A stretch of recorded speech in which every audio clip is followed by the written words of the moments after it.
The station hung in the darkness of space like a tomb. It had been dead for 200 years, abandoned when its builders moved on to newer worlds. Now it served a different purpose. Three of the most powerful civilizations in the galaxy had chosen this forgotten place to meet in complete secrecy. The collective came first, their massive warships cutting through the void like predators. There were beings with exoskeletons that reflected light like polished metal. Their leader, the Grand Counselor, was ancient beyond measure. He had ruled his people for 3 centuries and had witnessed the rise and fall of countless species. The Dominion arrived next. They were humanoid in shape but blue-skinned, with long fingers that could manipulate matter at the molecular level through pure mental focus. Their representative was young for her kind, barely 80 years old. She had been chosen for this gathering because she asked the right questions and refused to accept simple answers. Finally, the Syndicate docked their sleek golden vessel. There were beings of pure energy contained within advanced biomechanical suits. They moved with fluid grace, and their thoughts were precise as mathematics. The chamber where they met was on the highest level of the station. Massive windows looked out onto the stars. No one could reach this place without triggering countless alarms. No one knew they were here except those who absolutely had to know. Grand Counselor began the meeting without delay. His voice was low and serious, and every being in the room understood the weight of what was about to happen. "We have called this gathering because we face an existential threat," said. "We must decide if humanity will be allowed to continue expanding through the galaxy, or if we must stop them now, while we still can." The words hung in the air, shifted in her seat. She had expected this meeting to be about trade agreements or territorial disputes, not about eliminating an entire species. The commander stepped forward. His name was, and his energy crackled with agitation inside his suit.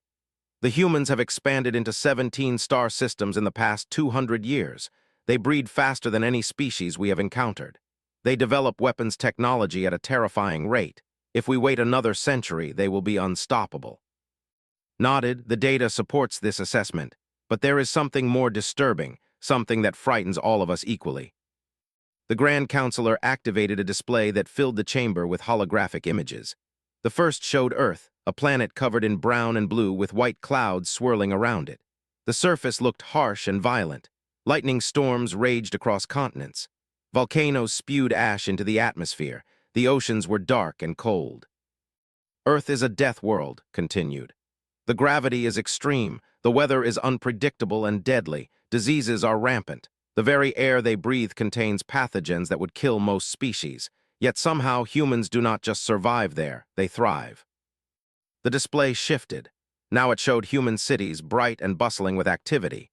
Humans moved through them like insects in a colony, endlessly building, creating, destroying, rebuilding. "Humans survived the extinction of the dinosaurs," the Grand Counselor said. "They survived ice ages. They survived plagues that killed half their population. They survived wars that nearly destroyed their entire civilization. Every single time they came back stronger. Every single time they evolved and adapted." Leaned forward. "But adaptation is common among species. Why does this concern you more than any other civilization?" Looked at her directly. "Because humans are not governed by logic. They are driven by emotion. They will sacrifice themselves for strangers. They will fight to protect children that are not their own. They will show mercy to enemies when their own survival is not at stake." "That sounds like they have evolved morality," said carefully. "That seems positive." "It is unpredictable," the commander cut in. "How can we negotiate with beings who might abandon military advantage to help injured enemies? How can we predict their actions when they are driven by concepts like honor and loyalty rather than profit and power?" The delegate was quiet for a moment, then she spoke again. "You are afraid of them." "Of course we are afraid," said flatly. "We are afraid because they are becoming too powerful to control, and their unpredictability makes them dangerous. A species that would self-destruct rather than surrender is not a species we can reason with." The Grand Counselor activated another hologram. This one showed military specifications. Human warships, human weapons, human defensive systems spreading across the galaxy. "Their military technology lags behind ours by approximately 200 years, explained. "But they develop new technologies faster than any species in recorded history.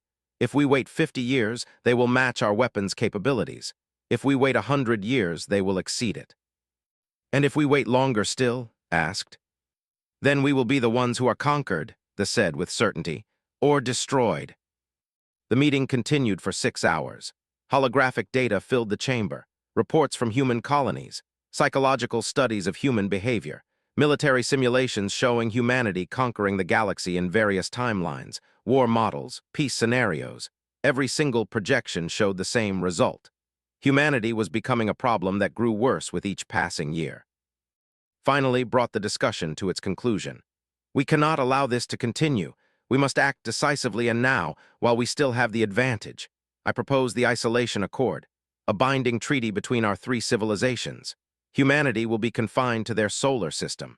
Any human vessel found beyond those borders will be destroyed without warning. Any colony of humans outside their designated space will be evacuated or eliminated.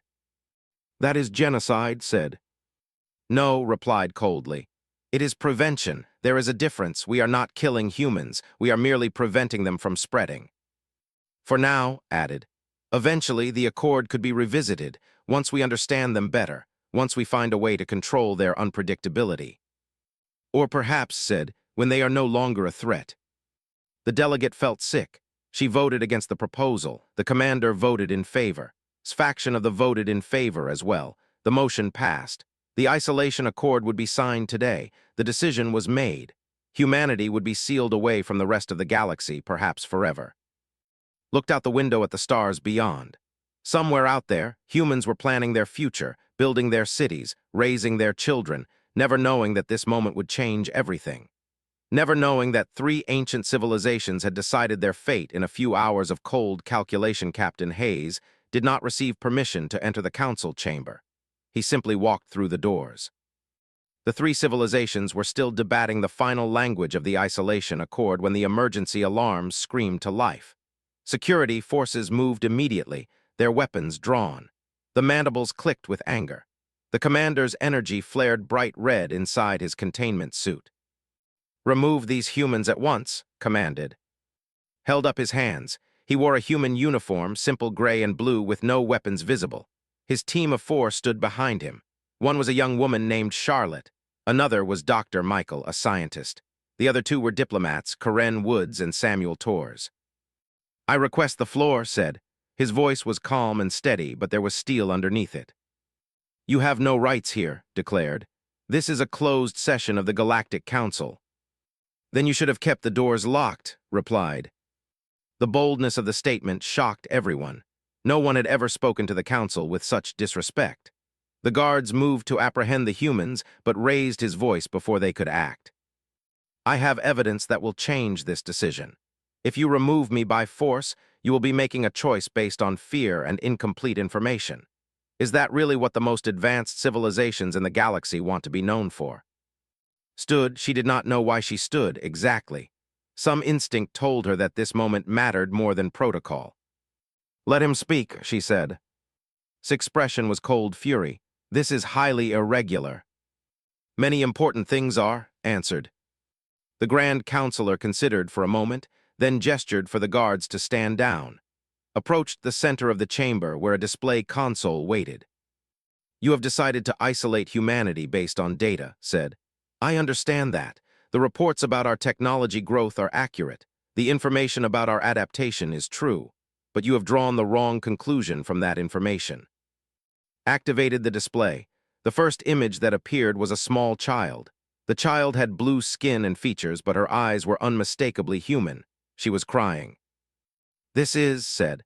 She was found alone in the rubble of the colony on 12 after the earthquake 6 months ago. She was buried under debris for 3 days. When human rescue teams dug her out, she was dehydrated, suffering from severe injuries, and likely to die without immediate medical care. Let the image linger. The humans who found her could have reported her to authorities and been praised for it. Instead, they treated her. They fed her. They stayed with her through her recovery. They protected her because she was a child who needed help, not because she was an asset, not because there was profit in it, simply because it was the right thing to do. The display shifted. A new video played. It showed a vessel, damaged and falling toward a planet's atmosphere. The ship was broadcasting distress signals on all frequencies. "This is the clarity of purpose," explained. "A trading vessel that suffered catastrophic engine failure near human space. The nearest outpost was 17 light-years away. The nearest human colony was 1 hour away." The video showed human ships racing through space.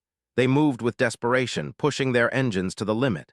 The vessel reached the upper atmosphere, heating dangerously. Then the human ships were there. They extended docking ports and caught the falling vessel, slowing its descent. They guided it to a safe landing despite having no equipment designed for energy beings. 42 humans were killed or permanently injured during the rescue of that vessel, continued.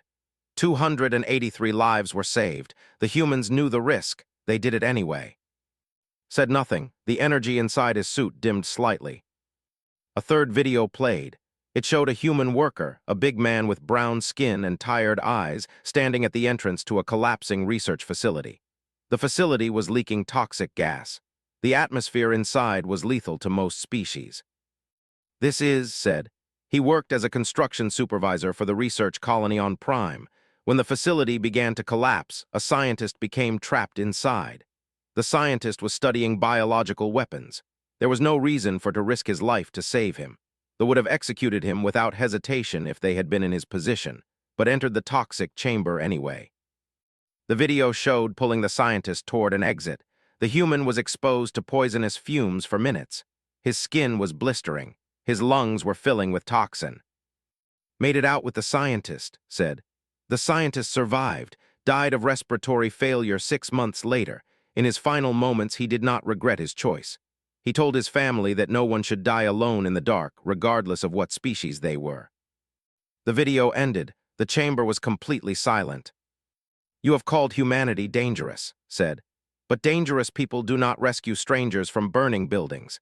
Dangerous people do not die saving enemies. Dangerous people do not raise the children of their rivals. These are the actions of a species that has learned to value life itself, not just their own survival." His mandibles clicked. "Noble actions do not change the mathematics. You are still too powerful to allow to grow unchecked." "Then set conditions," said. "Join with us instead of isolating us. Teach us your ways. Let us prove we can be trusted. If we fail, you will know immediately. But if you succeed, you will have allies instead of enemies. You will have partners in civilization instead of rivals waiting to challenge you." "And if you betray us?" the commander asked. "Then you can destroy us," said simply. "You have the power now, you always will if you remain vigilant, but isolation is not certainty, it is just fear." Gestured to his team. They activated a smaller display screen. It showed the space around the abandoned station. A fleet of human vessels had arrived.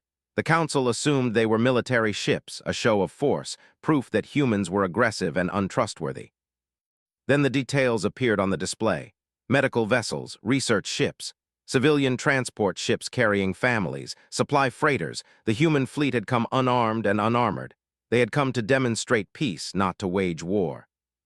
The debate continued for hours after his presentation. The Grand Counselor wanted to proceed with the isolation accord immediately. The commander remained unconvinced, held her ground, demanding more evidence before condemning an entire species to permanent containment. Finally, requested that his sister be brought to the chamber. The request was so unexpected that agreed, perhaps hoping that additional human testimony would strengthen the case for isolation. Dr. Lisa Hayes entered the council chamber with confidence. She carried a data pad and wore the insignia of the human scientific authority. Her face was stern and focused. She had prepared for this moment her entire life, though she did not know it until now. "My name is Dr. Lisa Hayes," she began. "I am with 23 years of research into species development and planetary influence on civilization advancement." She activated the display with her data pad. Millions of files appeared. Scientific journals, research papers, peer-reviewed studies from institutions across the galaxy. "The Council is operating on a false assumption," Lisa said directly. "You believe that species from harsh, dangerous planets are inherently more violent and unpredictable. The data suggests the opposite is true." Leaned forward, "Explain." "Species that develop on have a survival advantage," Lisa explained. "They must cooperate or die. Individual species members cannot survive alone. This creates a genetic and psychological predisposition toward collective thinking. It creates empathy as a survival mechanism. A species learns that helping others means being helped in return. Lisa brought up a graph that compared species from peaceful planets with species from harsh worlds. The data was clear. Species from gentle worlds had higher rates of internal conflict, higher rates of betrayal, and lower rates of voluntary cooperation outside their immediate family groups. Species from have higher survival rates during crises, Lisa continued.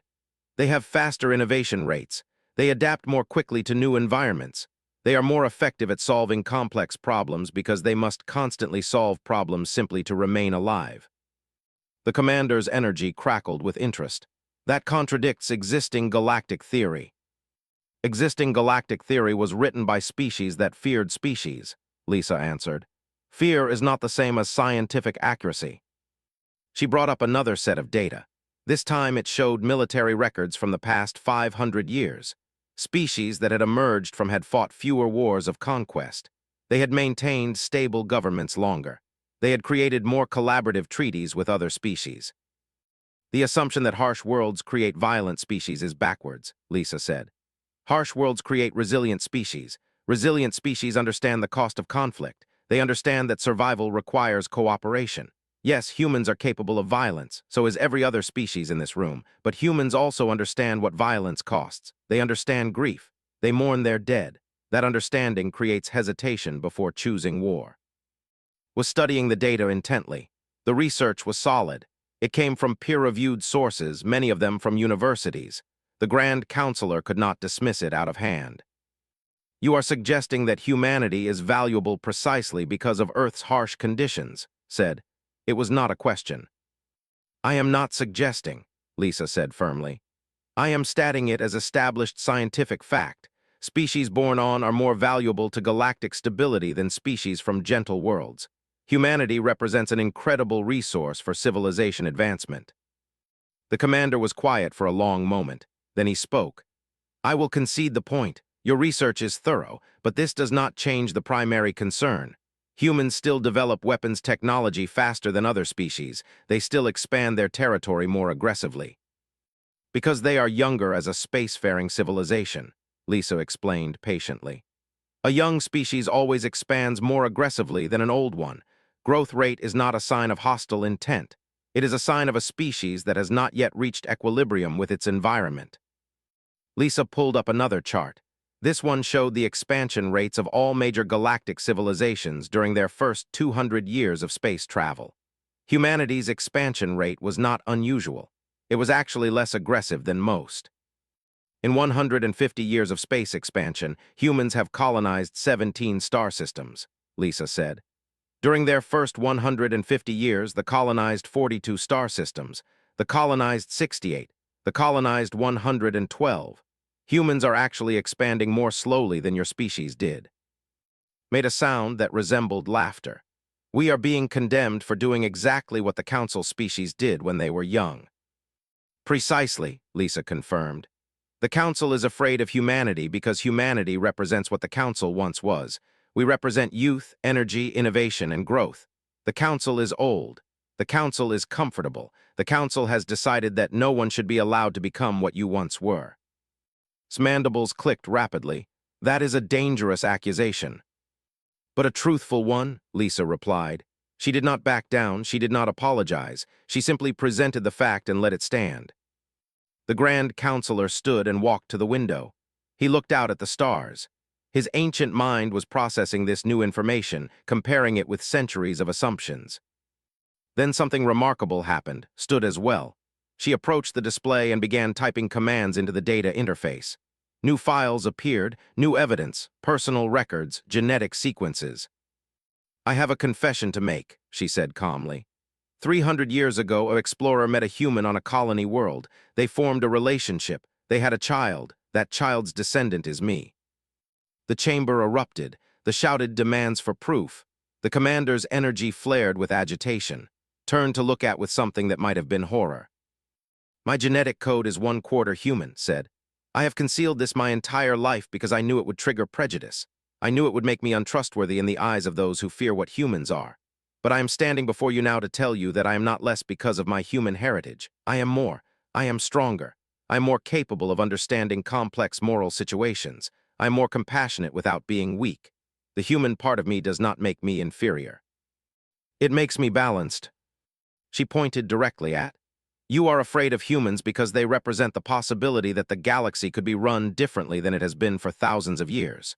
You are afraid because they might suggest new ideas, new ways of organizing society, new approaches to ancient problems. You are afraid of being challenged, not afraid of being conquered. You should have disclosed your genetic heritage long ago, the Grand Counselor said coldly. Why? Challenged him. So I could be excluded, so I could be considered unreliable. Your immediate reaction proves my point. You heard that I had human blood and your first instinct was suspicion. That is the actual problem here, not humanity. The problem is the prejudice that you are trying to justify with false data and inflated threats. Watch the young delegate stand against the three most powerful beings in the galaxy. The council chamber fell into tense silence. His ancient eyes fixed on with an intensity that would have broken a weaker being. But the delegate did not flinch. She stood firm, her mixed heritage no longer a secret but a weapon aimed at hypocrisy. Stepped forward before they could speak. I propose an alternative to the isolation accord. Instead of confining humanity to our solar system, I propose integration, full and equal membership in the Galactic Council. Absolutely not, said immediately. We have barely established that humans are not a direct threat. Full council membership is premature. Then what is not premature? Asked. How long must we wait? 100 years? 1,000? Will any amount of time satisfy those of you who have decided we are inherently dangerous? The commander's energy crackled with frustration. You ask us to trust you, we do not even know you. That is true, acknowledged. But isolation will not change that. Isolation will only breed resentment and ensure that when we inevitably develop the technology to escape Earth's gravity well, we will consider those who confined us to be enemies rather than allies. Remained silent, studying the human captain. Finally, he spoke. What do you propose specifically?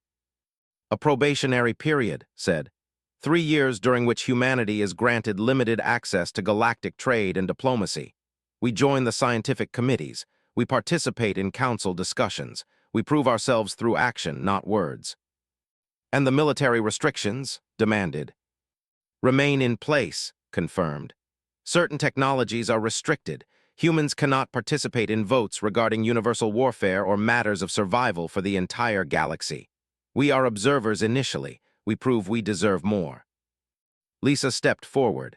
In exchange, the Council provides technical support for human infrastructure development. You help us reach our potential more quickly. You invest in our success rather than attempting to contain our failure. Added her voice to the negotiation. This is mutually beneficial. Humanity receives the resources they need to become productive members of galactic civilization. The Council receives human perspective on problems we have been attempting to solve for without success. We receive young energy and innovative thinking applied to ancient problems. The commander flickered with what might have been consideration. And if humans fail this probationary period, if you prove untrustworthy, then you activate whatever clauses you write into the agreement, said. Restrictions can become harsher, trading privileges can be revoked, humans can be expelled from council space. You maintain the advantage. Rose from his seat and walked slowly around the chamber. His mandibles clicked softly as he processed the proposal. The other 2 council members watched him, waiting for his verdict. The ancient's opinion would carry weight with the others. The Grand Counselor stopped before. You are young, said. Your people are young, your civilization is barely developed. You ask for trust from species that are thousands of years older than you. Yes, agreed simply. That is exactly what we ask. And why should we give you this trust? Met the ancient being's eyes. Because you remember what it was like to be young. You remember having nothing and everything to lose. You remember the desperation of wanting to prove yourself to more powerful beings. You remember that trust is the only thing that creates real civilization. Law creates order, but trust creates civilization. For a long moment, said nothing. Then, surprisingly, he moved to the communication console and opened a channel. Suspend the isolation accord signing, he said to those waiting outside the chamber. There has been a development. He closed the channel and turned back to the assembled beings. I will propose a compromise. The three council powers will draft a formal treaty incorporating Captain Hayes' proposal. A 3-year probationary period for humanity. Limited access to galactic technology and trade. No vote on matters of universal warfare or peace. Full participation in scientific and cultural exchanges. And after 3 years, asked. After 3 years, the treaty is renegotiated based on performance, said. If humanity proves trustworthy, membership rights expand. If they prove untrustworthy, restrictions increase. This is reasonable. The commander considered this. I can accept this arrangement. Nodded in agreement. The vote was called, 2 in favor, 1 neutral. The probationary treaty would be drafted. Humanity would not be isolated. They would be integrated carefully, slowly, but integrated nonetheless. Felt the weight of what had just happened. The future of his species had just shifted in a single moment of negotiation. Everything they had worked for was now possible. But raised a hand before anyone could celebrate. Captain Hayes, I have one more thing to say to you, in private. Followed the ancient to a secluded chamber adjacent to the council room. The door sealed behind them, leaving only the 2 of them and the star field visible through the transparent walls. Do you know why I ultimately agreed to this? Asked. No, said honestly. Because I have lived for 300 years, the Grand Counselor replied. I have seen civilizations rise and fall. I have watched species grow powerful and comfortable and then stagnate. I have watched other species avoid conflict not through wisdom but through fear, and I have watched that fear eat away at their vitality until they were nothing but shells of what they once were. Looked out at the stars. The Council decided to isolate you because we are afraid of becoming irrelevant. We are afraid that younger species with hunger and drive will supplant us. But I have learned something through these long centuries. Fear is the poison that kills civilizations from within. So I am choosing to trust you not because I believe humans are incapable of being dangerous. You are dangerous. All young species are. I choose to trust you because I would rather be part of building something new than spend my final years trying to prevent it. Understood the weight of what the ancient being had done. Thank you, he said. Do not thank me yet, replied. You still have 3 years to prove my decision was wise. If you fail, if humans betray this trust, I will personally ensure your species is quarantined so thoroughly that you will not leave your solar system for 1,000 years. Do you understand? I understand, said. We will not disappoint you. 6 months after the secret council meeting, Hayes stood on an observation deck aboard a massive space station. The station was called Galactic Central, and it served as the meeting place for representatives from 200 different species. The diversity of life forms moving through the corridors was almost overwhelming. Beings of every shape and size and composition conducted business.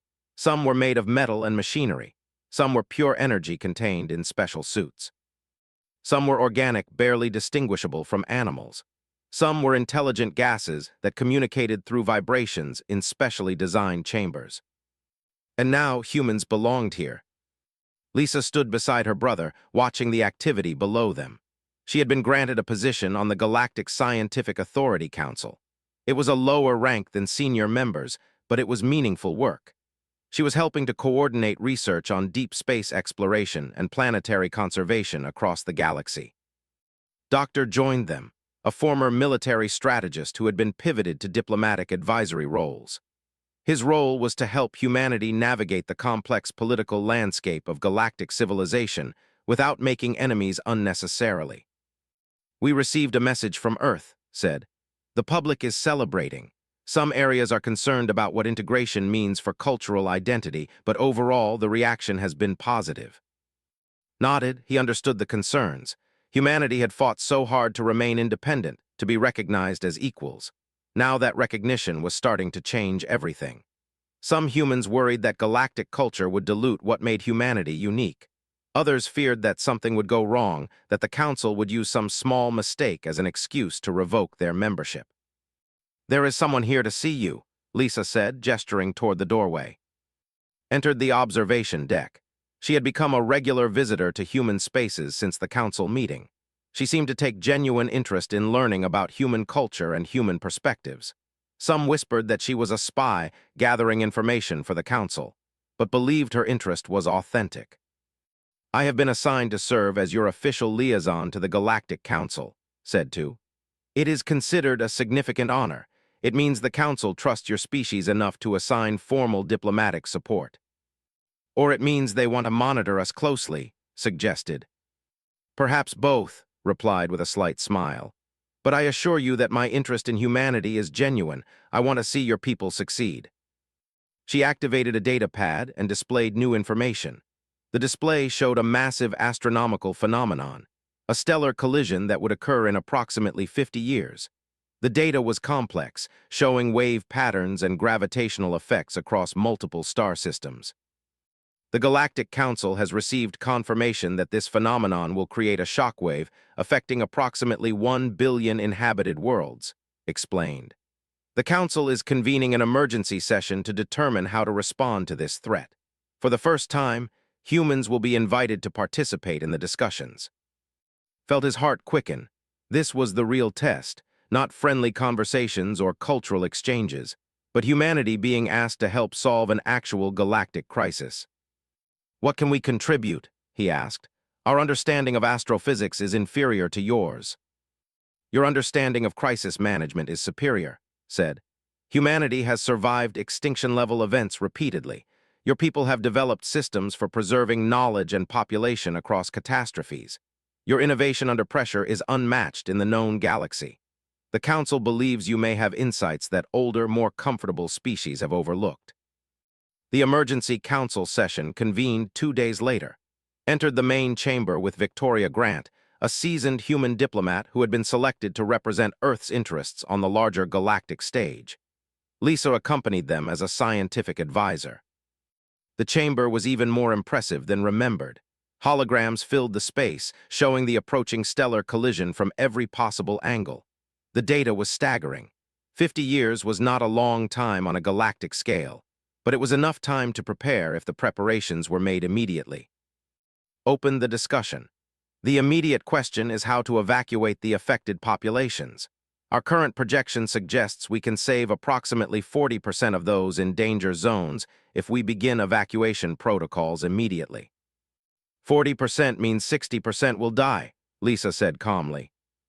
That is unfortunately the mathematical reality, the commander replied.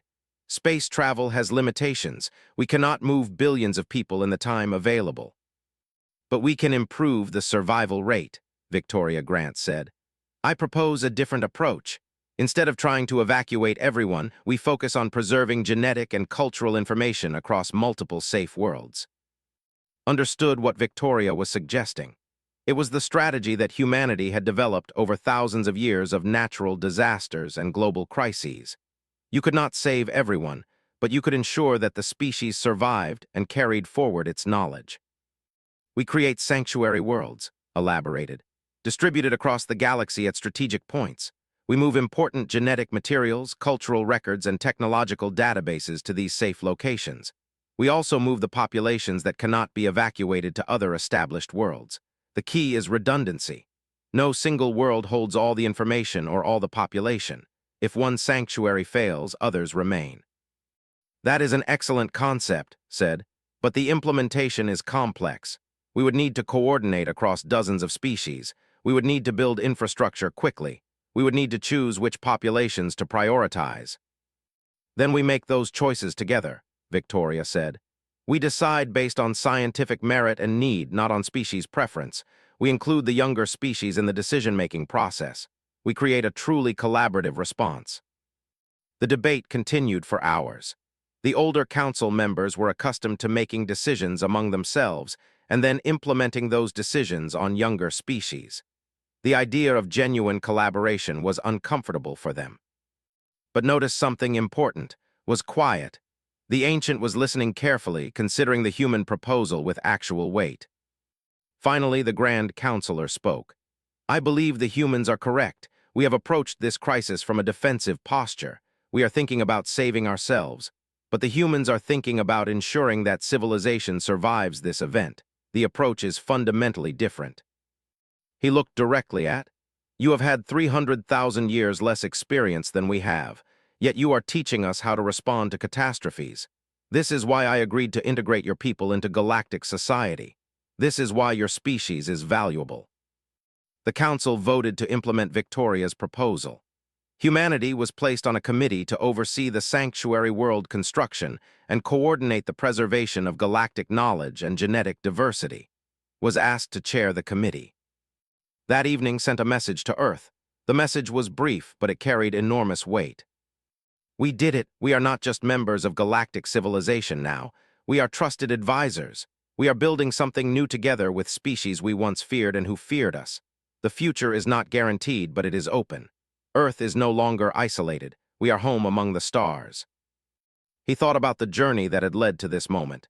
The secret council meeting where species had gathered to discuss humanity's imprisonment. The desperate gamble of entering the chamber without permission. The videos of human compassion. The scientific data proving humanity's value. The revelation of mixed heritage. All of it had been necessary.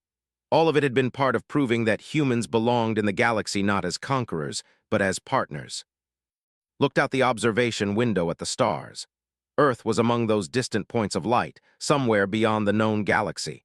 His people were down there, building cities, raising families, creating art and science. They did not know yet that everything had changed. They did not know that humanity's future had shifted from isolation to integration. But they would find out soon enough, and hoped they would be proud of what he had done to get them here. They had sent its children to the stars, and the stars had finally welcomed them home. Lisa came to stand beside him at the window. She placed a hand on his shoulder, and they stood in comfortable silence, watching the galaxy that now belonged as much to humanity as it did to the ancient species that had ruled it for.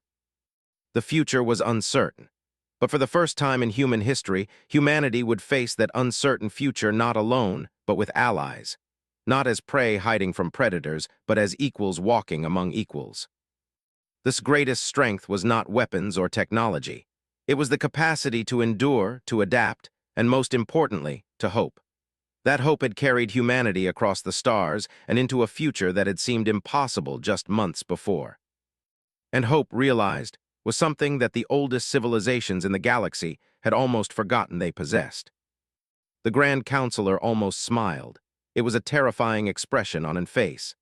"I certainly hope not, Captain, because if you do, I will make sure the next humans to reach the stars remember why their ancestors were feared." Understood that this moment would be remembered. History would pivot on what the Council decided next. "We knew you were meeting," said. "We knew what you were planning. We could have sent our military forces to demand a seat at the table through intimidation. Instead, we sent our families. We sent our civilians. We showed you exactly what kind of species we are." Looked at the display showing the human fleet, families aboard those ships, children, people who wanted to join the galaxy, not conquer it. For the first time, she truly believed that humanity's future was not destruction. It was partnership. She wondered if it was right. She wondered if humans truly were the threat everyone said they were, but she kept those doubts to herself. The vote was final. The isolation accord was ready to be signed.